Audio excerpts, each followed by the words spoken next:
ठंड में गरीब के घर आया गैस चूल्हा। सर्दी का मौसम था। गांव के सभी लोग ठंड से बचने के लिए अपने घरों में आराम कर रहे थे। कोई कंबल में लेटा था तो कोई अंगीठी जलाकर उस पर हाथ सेक रहा था। वहीं गांव के अंदर एक बहुत ज्यादा गरीब परिवार था जिनके घर भी टूटा फूटा था और उनके घर के अंदर ठंडी ठंडी हवाएं आ रही थी। माँ, मेरी कॉपी के पेज यहाँ पर लगा दो, यहाँ से बहुत ठंडी ठंडी हवा आ रही है। बहुत ठंडी लग रही है, ठंड बिल्कुल भी बर्दाश्त नहीं हो रही है माँ। कोई बात नहीं, ये हवा तो आती ही रहेगी। तुम दोनों कंबल के अंदर आराम से लेट जाओ। टूटे फूटे घर के अंदर कंबल भी फटा पुराना होता है जिसके अंदर ठंडी ठंडी हवा आती है और गर्माहट रुक नहीं पाती। माँ, मुझे बहुत जोरों से भूख लगी है, कुछ खाने को दे दो। हाँ माँ, बहुत जोरों से भूख लगी है। हाँ, बस तुम दोनों के लिए थोड़ी सी खिचड़ी बनाने ही जा रही हूँ। राशन के चावल रखे हैं। राधिका ऐसा कहकर रसोई में जाती है और डब्बे के अंदर से राशन वाले चावल में मूंग की दाल मिलाकर भिगो देती है, जिसके बाद वो खिचड़ी बनाने के लिए चूल्हा जलाना शुरू करती है। अरे क्या बात है, ये लकड़ी जलने का नाम ही नहीं ले रही। ओहो, अब मैं क्या करूं? राधिका इस प्रकार बहुत देर तक चूल्हा जलाती रहती है, लेकिन तभी उसका ध्यान लकड़ियों के ऊपर पड़ता है। वो लकड़ियां रात की ओस की वजह से भीग चुकी थी। ये क्या, ये सारी लकड़ियां तो पहले से ही गीली हैं और मैंने ध्यान ही नहीं दिया। लगता है रात को ज्यादा ठंड की वजह से ये गीली हो गई। अब मुझे जंगल से दूसरी लकड़ियां लानी होंगी खाना बनाने के लिए। राधिका कुदाल उठाती है और लकड़ियां काटने के लिए जंगल के पास पहुंच जाती है, जहां पर उसे कई सारे बैरियल दिखते हैं और साथ में पुलिस वाले भी। जैसे ही राधिका जंगल के अंदर जाने के लिए आगे बढ़ती है, पुलिस वाले उसे रोक लेते हैं। रुक जाओ, कहां जा रही हो? यहाँ जाना मना है। मुझे जंगल में जाना है लकड़ी काटने के लिए। तुमने ये बात मुझसे तो बोल दी है, लेकिन बाकी के पुलिस वाले बहुत ज्यादा सख्त हैं। तुम्हें पता है लकड़ियां काटना कितना बड़ा जुर्म है? तुम्हें कितने सालों के लिए जेल हो जाएगी, इसके बारे में सोचा है? ये क्या बोल रहे हो आप? अगर हमारे पास लकड़ियां नहीं होंगी तो हम खाना कैसे खाएंगे? हमारे घर में तो चूल्हा तभी जलता है जब हम लकड़ियां काट कर लाते हैं। एक बात समझ नहीं आती क्या तुम्हें? हाँ, जल्दी से चली जाओ यहाँ से, वरना तुम्हें गिरफ्तार कर लेंगे। पुलिस के कहने पर राधिका वहां से चली जाती है, जिसके बाद वो घर लौटकर अपने बुझे हुए चूल्हे की तरफ देखती है। अब मैं करूं तो क्या करूं?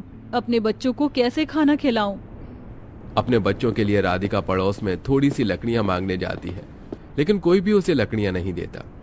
कल तक अगर लकड़ियां मांगने आई होती तो मैं दे देती, लेकिन अब मैं कैसे दे दूं जब इतना बड़ा कानून आ गया है और अभी तो ठंड में हमें खुद लकड़ियां चाहिए। राधिका बहुत ज्यादा मायूस हो जाती है और वापस घर आ जाती है। उसके दोनों बच्चे भूख से बिलख रहे थे कि तभी उसका पति मजदूरी करके घर लौट आता है। क्या हुआ राधिका? बच्चे मायूस बैठे हैं, तुम भी बहुत मायूस हो? जब सुबह से बच्चों ने कुछ खाया नहीं है, उनका मुंह तो उतरा ही हुआ होगा ना। कल ही तो घर में राशन के चावल आए थे, फिर तुमने उन्हें खाना क्यों नहीं बना कर दिया? जंगलों के आसपास चारों तरफ बैरियर लगा दिए गए हैं और वहाँ पुलिस और फौजी भी खड़े हैं। कोई भी जंगल के अंदर गया तो उसे गिरफ्तार कर लिया जाएगा, क्योंकि अब से लकड़ियां काटना बहुत बड़ा जुर्म है। इससे वातावरण खराब होता है। अरे तुम भी ना लोगों की बातों में आ जाती हो। देखो कितनी ठंड हो रही है, बिना लकड़ियों के हमारा गुजारा नहीं होगा, घर में चूल्हा नहीं जल पाएगा। रुको, मैं ही लेकर आता हूं लकड़ियां। विनोद जंगल जाता है, जहां फौजी उसे भी भगा देते। राधिका, तुम बिल्कुल सही कह रही थी। अब मैं क्या करूं? बच्चे तो पता नहीं कब से भूखे प्यासे बैठे हैं। फिर विनोद आसपास से वो छोटी मोटी रास्ते में पड़ी हुई लकड़ियों को बटोरता हुआ लेकर आता है और लाकर राधिका को दे देता है, जिसके बाद राधिका जैसे तैसे करके आधा कच्चा खाना चूल्हे पर पकाती है। ये खाना तो पका ही नहीं। पड़ोस के ममता के घर जाकर उनके गैस चूल्हे पर पका लो। राधिका ममता के घर जाती है। बहन, थोड़ा सा खाना पका दो हमारा। यहाँ पर गैस की एजेंसी लगी है क्या, जो तुम्हारा खाना फ्री फोकट में पका दूं? अरे पैसे लगते हैं गैस खरीदने के। बहन, मेरे बच्चे भूखे हैं, बस थोड़ा सा खाना पका दो। अरे बच्चे भूखे हैं तो एक गैस चूल्हा खरीद कर लाओ और यहाँ से चली जाओ। ममता राधिका के सामने ही दरवाजा बंद कर लेती है। बेचारी राधिका वापस घर आ जाती है। इस कच्चे पक्के खाने को खाने के अलावा हमारे पास और कोई चारा नहीं है। अब हम लोगों को भी गैस चूल्हा खरीदना होगा। ये तो बहुत महंगा आता है, इतने पैसे कहाँ से आएंगे हमारे पास? कल से मैं भी काम ढूंढती हूँ, दोनों मिलकर काम करेंगे तो गैस चूल्हा खरीद पाएंगे। कच्चा पका हुआ खाना खाकर सभी लोग सो जाते हैं। अगले दिन राधिका भी काम ढूंढने निकल जाती है। यहाँ वहाँ धक्के खाने के बाद उसे कहीं काम नहीं मिलता। वहीं रात को जब विनोद वापस लौटता है तो वो देखता है कि उसके दोनों बच्चों की तबीयत खराब हो चुकी है। वहीं वो उदास भी होता है। आज भी पूरे दिन बच्चे भूखे थे, ऊपर से कल का खाना खाने की वजह से इनका पेट खराब हो गया है। मैं भी यहाँ से वहाँ काम ढूंढती रही, मुझे कहीं काम नहीं मिला। लेकिन आपको क्या हुआ? बहुत मायूस लग रहे हो। जहाँ मैं काम करता था वहाँ का काम भी खत्म हो गया है। एक तो परेशानी, ऊपर से काम भी छूट गया। अब गैस चूल्हा लाने के लिए पैसे कहाँ से आएंगे? दोनों पति पत्नी बहुत परेशान होते हैं। अगले दिन वो सारा दिन यहाँ से वहाँ काम ढूंढने के लिए धक्के खाते हैं। बहुत मुश्किल से उन्हें एक गैस एजेंसी में काम मिलता है। उस एजेंसी का मालिक बहुत सख्त होता है। दूसरी तरफ सिक्योरिटी गार्ड भी होते हैं, लेकिन अभी उनकी तनख्वाह आने में पूरा 1 महीना था। ये दूसरा दिन है जो बच्चों ने अभी तक खाना नहीं खाया। हमारी कंपनी में गैस चूल्हा बनता है और सिलेंडर में गैस भी भरी जाती है। हम यहाँ से खरीद तो नहीं सकते, लेकिन मेरे पास एक तरकीब है। क्यों ना हम यहाँ से एक गैस चूल्हा चुरा लें? आप ये कैसी बातें कर रहे हो? पता है पकड़े गए तो क्या अंजाम होगा? मेरे बच्चों को बीमार और भूखा नहीं मैं देख सकता। राधिका, मुझे समझने की कोशिश करो, मेरा साथ दो, हम चालाकी से गैस चूल्हा चुरा लेंगे। विनोद और राधिका दोनों अपनी ही कंपनी में गैस चूल्हा चुराने की प्लानिंग करते हैं।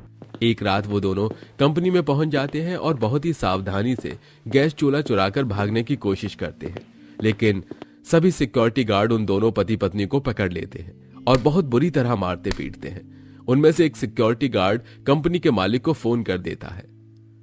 तुम दोनों पति पत्नी अभी ही तो इस कंपनी में आए थे, अच्छा खासा काम भी कर रहे थे, फिर तुमने चोरी क्यों की?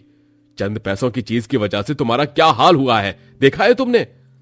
राधिका और विनोद दोनों ही फूट फूट कर रोने लगते हैं, जिसके बाद वो दोनों अपनी मजबूरी के बारे में शेखर को बताते हैं। मुझे लगा ही था कि इतनी मामूली सी चीज के लिए अगर कोई इतना बड़ा कदम उठा रहा है तो उसके पीछे कोई मजबूरी ही रही होगी। अगर तुम मुझसे आकर मदद मांगते तो मैं तुम्हारी मदद जरूर करता। ऐसा कहकर शेखर वहां से चला जाता है, जिसके बाद सिक्योरिटी गार्ड राधिका और विनोद को जाने देते हैं। अगले दिन शेखर उन दोनों को अपनी कंपनी में दोबारा बुलाता है। मेरी तरफ से तुम्हें यह गैस चूल्हा मुफ्त में दे रहा हूं, ताकि तुम्हारे बच्चे भूखे प्यासे न रहे, और हाँ, इसी के साथ तुम यहां नौकरी भी कर सकते हो।